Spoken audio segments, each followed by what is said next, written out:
Hey everybody, welcome back to the Sonic Chronicle. My name is Owen, and Happy New Year to you all. I hope that you all had a lovely holiday. I know that things have been a little bit slow around here, certainly coming back after the new year, but as you can probably tell by the timbre of my voice, I'm a little bit under the weather at the moment.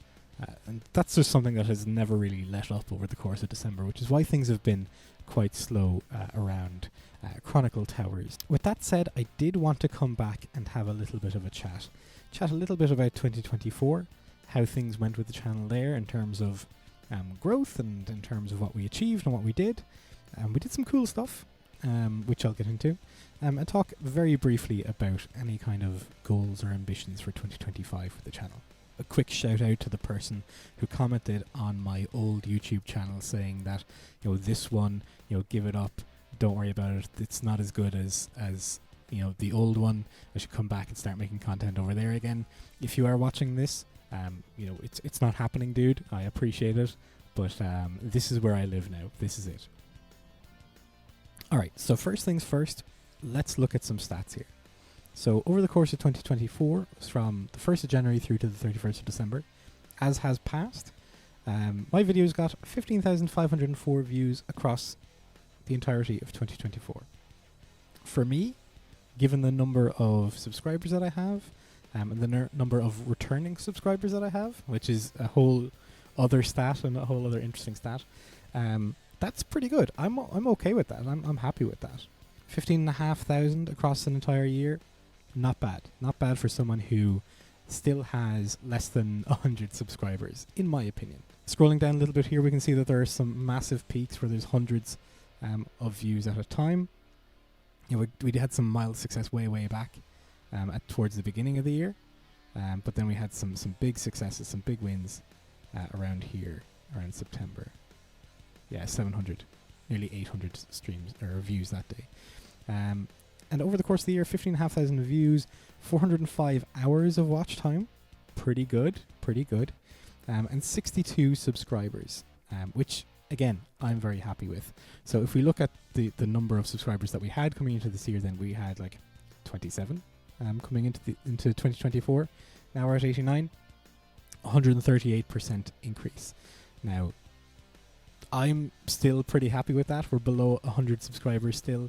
I'm still trying to figure out, what it is that I need to do in order to push the subscriber count up, which is something that I like to see. It's kind of an antiquated way of looking at YouTube, I think. But I would like to see that number grow to, again, show me that I'm doing something right. But it is what it is. I'm happy with it for 2024. Scrolling down a little bit here, we can see my top content over that period of time. Number one by far and away, with nearly 5,000 views. My mashup of I Had Some Help and Learning to Fly between Post Malone and Tom Petty. That one did gangbusters, but it has about a minute of an average view duration. So about a quarter of the video is watched at a time. But it is what it is. It is what it is. Then the next one is my mashup between Hosier and Gnarls Barkley, a minute and a half or so, 2,500 views, and then the views drop off dramatically after that. And I think that this next one is a short that I made, 25 seconds or so. Well, the watch time is about 25 seconds or so. It's about a minute long, I believe. So we've got that 42% view time. Then we have the Nobody's Innovating Anymore video, which riled people up, which was fun. I enjoyed that. And then we have the Pearl Jam Dark Matter. And those are my top 5. And then the one down here, which I think is a little bit criminal, is the Shibuzi. But that's the short. I think that the longer version of that, the mashup, is better. But it is what it is. And then rounding out the top 10, we get the Beyonce video, which I would have liked to have cracked 500, but it is what it is. And the Linkin Park Emptiness Machine review. Again, it is what it is. My first mod, removing the humbucker and replacing it with a P90 on my SG. Again, I would like to have cracked 500 with that, but maybe over time we'll get there. Then we've got the Wonderwall Bar Song Shibuzi X Oasis mashup, which again criminally low in my opinion with 300 or so views. I would have liked that one to have gotten a bit better, because I think it was quite topical at the time, similar to the I Had Some Help one. Maybe the thumbnail is a bit better for the Post Malone mashup than the Shabuzi one. Maybe this one is a little bit too niche, a bit too old school in terms of its thumbnail. But it is what it is. Now, you'll notice that there are a bunch of mashups that I've done over the course of the year that aren't here. The mashups, clearly were a big driver for me over the course of the year, but I don't think I'm going to turn this channel into a mashup channel. That's certainly not something that I intend to do. I do have one or two in mind, but I don't think that it's something that's going to be at the forefront of what I do.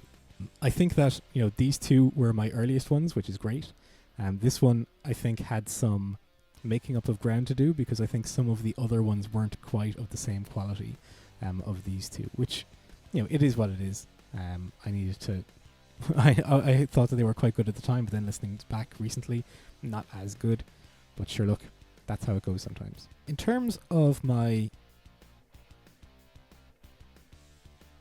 overall content, there was a number of videos over the course of the year that were flagged for copyright, had its visibility impacted, and some of those, in terms of their timeliness, were impacted by those copyright claims. And I had to, dispute all of them every time and go through the whole rigmarole. Some of them were upheld, some of them weren't, and I had to, bring it even further in terms of the dispute process. But, that's the nature of doing this kind of content on YouTube.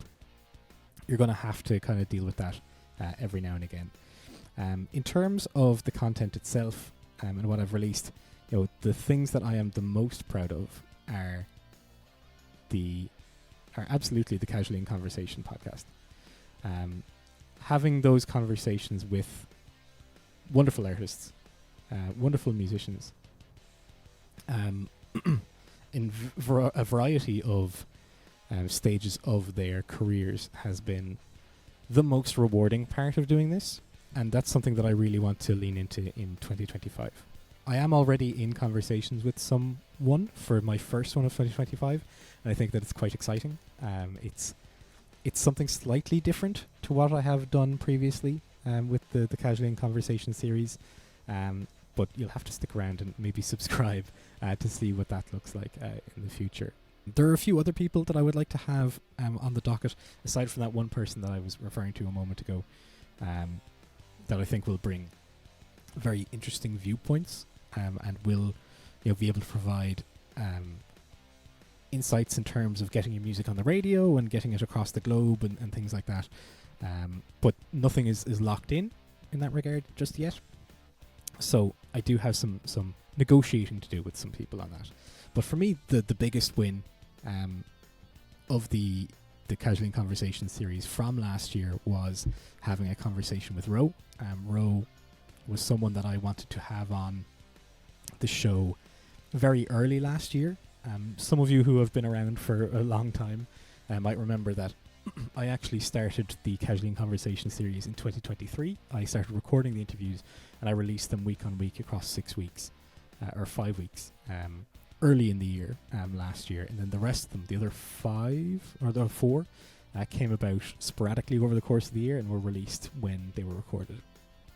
So I had initially wanted to do this as a seasonal thing, so you have a season of 6 episodes at a time, maybe release them across 6 weeks, twice a year, something like that. But that was not something that I was capable of doing, I suppose, because of the way in which people's time, including my own, was available or not. So that's just how it went. But it did make me realize that there are other ways of doing these things, and adapting is part of life, right? So what I'm going to do going forward is I'm going to record these and I'm going to edit them up, and then I'm going to release them as soon as possible, effectively. So in terms of other goals for 2025, aside from increasing the Casually in Conversations that I do over the course of the year, I also want to increase my subscribers, obviously. So I got 6 in the last 28 days, so my 89 is drastically inflated by the last 28 days.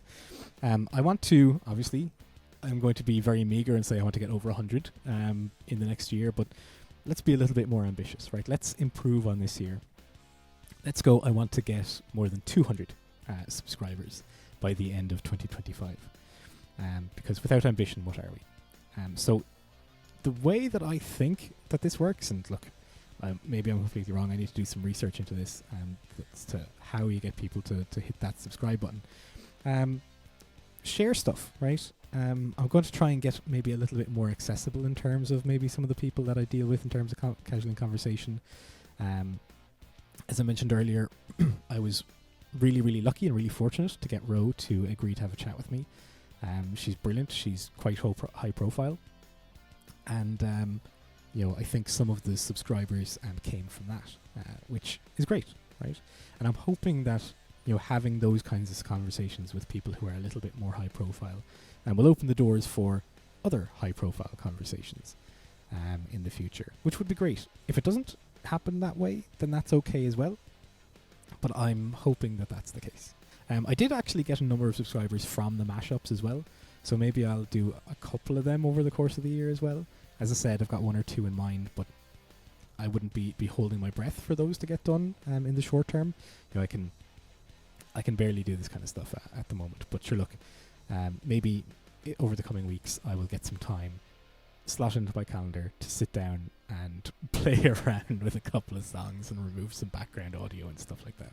The release radars and the release radar reviews that I did on a pretty much weekly basis over the last year are fine. They keep the channel kind of ticking over, but I'm not sure of the quality of the content because it is off the cuff stuff, right? I really enjoyed doing the Linkin Park From Zero review because I sat down and listened to the whole thing and I got some thoughts down, and I was able to sit down in front of the camera and talk about the songs as in order, right? And I was able to do like the listing of the tracks and stuff like that as they came up and stuff like that without playing any of the audio. Now, not playing any of the audio is something that really hinders, I suppose, the format, but it is the only way that I can feasibly do them. So maybe I'll do some more of that kind of stuff, some actual, journalistic reviews over the coming year rather than knee-jerk reaction stuff, because the knee-jerk reaction stuff is fine for, again, keeping the channel ticking over, but it's not particularly fulfilling. It feels like I don't give tracks a fair shot at times. And I'm sure that maybe some of you feel that same way. Other than that, I would really like to hear what you would like to see on the channel, because the more that I can give you what you want, the better the chances of me getting people subscribers, right? The better that I can get you views, and the bigger that I can become as a channel, then the better the chances of me getting those higher profile conversations, the better that I can give back and give that educational kind of content back to the community, right? Earlier on this year, a friend of mine, I was chatting to him, we went on a trip and we were having a little chat, and he asked me about this project that I was doing and was I enjoying it, and I said, of course, yeah, absolutely, really enjoying it. And he asked me what it was that I was trying to get out of this. And for me, what I said to him, what I was trying to get out of this was to create a form of a community in which I can help musicians to grow and to improve themselves. As you might have seen in the casual conversation I had with Ro, I'm very passionate about giving people tools that they need on their doorstep, or giving them information that they can have to hand in order for them to improve their craft, right? Or to get their craft out there, regardless of their situation. So if I can have interviews that are valuable with people who are in the music industry, who have done it, who have been there, right? Who can give you feedback and to give you something insightful, to help you to write or to produce or something along those lines. That's what I want. That is what I want to get out of this channel. And if there is something that you want, leave me a comment in the comment section. Let me know the kind of content that it is that you want to see, so that I can go out there and try and find it and dig it up and provide it to you. Okay, this has probably gone on for long enough, right? Thank you very much if you have watched this far. I very much appreciate it. If you have subscribed, I love you all the more.